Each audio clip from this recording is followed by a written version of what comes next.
במהלך משמרת בעיר העתיקה בשער חוטה הסתערה לעברי אישה והחלה לדקור אותי באזור המותניים בחוזקה. מיד הבנתי שמדובר במחבלת. לא ביצעתי ירי כי היו במקום באותו עת עוברי אורח, מתפללים אשר יצאו משטח הר הבית. הדפתי אותה בידיים וברגליים והשתמשתי בכוח בכדי לנטרל אותה.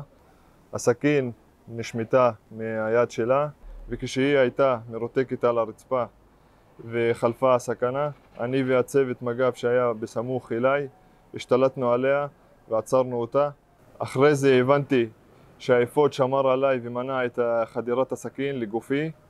אני ויתר שוטרי מרחב דוד שפועלים כאן נמשיך לפעול נגד מחבלים ומחבלות ולשמור על הביטחון.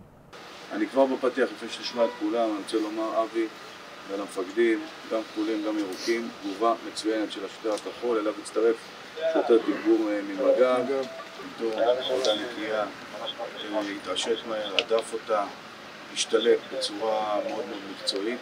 אז באמת, כל המכלול, מהתגובה הראשונית של השוטר, התרגולים, הפעילות של השוטרים, הכחולים והירוקים במרחב דוד, באמת בא לידי ביטוי בצורה מצוינת.